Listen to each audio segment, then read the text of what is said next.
윤석열 총장님으로서 제가 대검에서 모신 적이 있으니까요. 그걸 모시면서 저는 알았어요. 이분의 끝은 구속이고 이분이 판결문에 피고인으로 이름이 남을 것이고 감옥 교도소에서 오래 사실 거라는 건 저는 확신을 하고 있었어요. 검찰에서도 검사들이 법안 지키는 분 많이 보시잖아요. 이중자 때 내가 뇌물을 받은 건 선물이고 남이 받으면 그 뇌물이고 이런 이중자 때를 국민들이 많이 보셨는데 검찰은 법을 지키는 조직이 아니라 법을 적용하는 조직입니다. 우리는 법의 적용을 받지 않거든요. 그렇게 사시다가 대통령이 되셔서 온 국민들이 그걸 보게 됐으니까 검찰의 윤석열 대통령의 시체를 보게 된 거죠. 원래 하시던 대로 하신 거고요. 저는 놀랍지는 않은데 국민들은 놀라하시더라고요. 검찰에 있을 때도 그런 권력을 오남용하는 것에 대한 동경이 있으셔서 쿠데타 이야기를 조금씩은 하셨어요. 그리고 대통령이 되시고 났더니 비상대권 하시면서 계엄령 이야기를 하셨다고 하잖아요.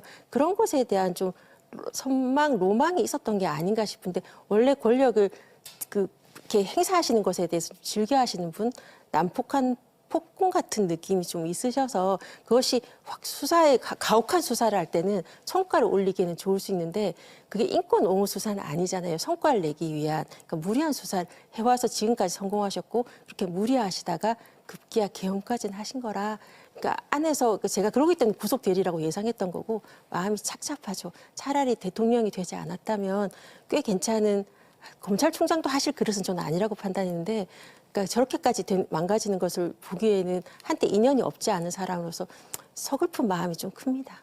네, 제가 왜 간저에 들어가서 이렇게 술을 먹으면서 해보고 싶은 마음이 있었냐면 검찰 안에 있을 때도 저분이 말로 통하는 분은 아니라서 법리적으로 안 됩니다라고 말을 하면 소용이 없고 울면서 매달리라는 말은 있어서 선배님 이러시면 안 됩니다. 지금 나가셔야 됩니다. 마음 접으십시오라고 울면서 매달려볼까 하는 마음도 있었어요. 근데 그게 아니어도 뭐 안 듣는다고 해서 말을 하지 않으면 안 되는 게 아니잖아요. 후배로서 국민의 한 사람으로서 말려보고 싶은 제 마지막 몸부림 같은 거였습니다. 저는 지난 그 비상계엄 사태 직후에 우리 윤석열 대통령과 비슷한 생각을 가지고 있는 검사들이 많잖아요. 시국에 대해서. 막 그랬던 분들도 딱 비상계엄 사태 선포하고 나서 그 다음 날 정도에 윤석열 대통령이 이번 주 내에 하야할 거래요. 그래서 제가 웃으면서 윤 대통령을 뭘로 보고 제 발로 나가실 분은 아니고 끌려 나가실 분으로 보여지는데 저는 참담하게 끌려갈 것 같아서 그냥 후배로서 한때 좋은 관계였던 사람으로서 좀 많이 걱정되고 무참하고 이거는 후배로서뿐만 아니라 대통령이잖아요. 현직 대통령으로 될 거니까 온 국민들이 너무 힘든 시간을 가지고 있는 것 같아요. 요즘 한간의 소문으로는 겁이 진짜 많다 이 사람이. 이거 사실입니까? 뭐 그렇죠. 그러니까 추윤 갈등이라고 불렸던 검찰총장 시절에도 겁이 많았어요. 겁이 나서 직거를 했었고 그래서 겁이 나서 밑에 검사들한테 졸기들이라고 해야 되나 부하라고 해야 되나 한데서 막 폭언을 하면서 경로를 수시로 하셨던 거고요. 그 경로를 하게 되면 이제 밑에 검사들이 알아서 움직이면서 언론 플레이를 해서 윤석열 대통령을 총장을 대신해서 뭐 청와대나 내지는 뭐 장관을 갖다 공격했던 거였으니까 가만히 내는 것도 겁이 많아서 그렇습니까? 당연하죠. 윤석열 총장 시절에 저를 안 만났어요. 저를 피하시더라고요. 겁나서요? 1대1로 이렇게 대화를 하거나. 되게 피해요. 부속실에 놔두고 가라죠. 절대 안 만나요. 한동수 감찰부장 안 만나려고 그랬었고. 무슨 말할까 봐요. 그러니까 저는 들이박잖아요.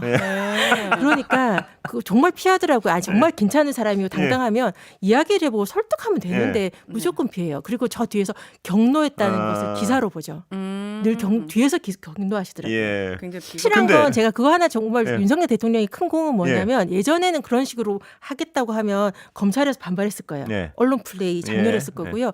근데 지금 우리 윤석열 대통령이 이렇게 하시는 바람에 검사들이 유구무원이 돼서 기소청도 받아들이는 분위기가 됐어요. 그래도 뭔가 하나 한 일은 있네요. 그러니까 그렇죠. 결론적으로. 제가 인정하는 것은 검찰 개혁을 위해서 태어나셨나 보다. 제가 전 정권 고위 관계자한테 그 얘기는 들었습니다. 검찰 개혁을 얘기하면 그 후보자들 몇 명 중에 전부 검찰 개혁에 대해 부정적으로 얘기하는데 윤석열 후보자가 가장 적극적으로 나섰다는 얘기는 들었습니다. 그게 막 문제예요. 그분의 새빨간 거짓말, 그전에도 거짓말하고 맨날 거짓말을 했던 건데 그걸 갖다 그대로 믿었던 그 사람의 예전에 어떤 일을 했는지를 보고 결정을 해야지. 그 말을 액면 그대로 믿으면 세상을 그렇게 나이브하게 사셔가지고 어떻게 장권을 잡았고 인사를 하시는지에 대해서 놀라지 않을 수 없습니다.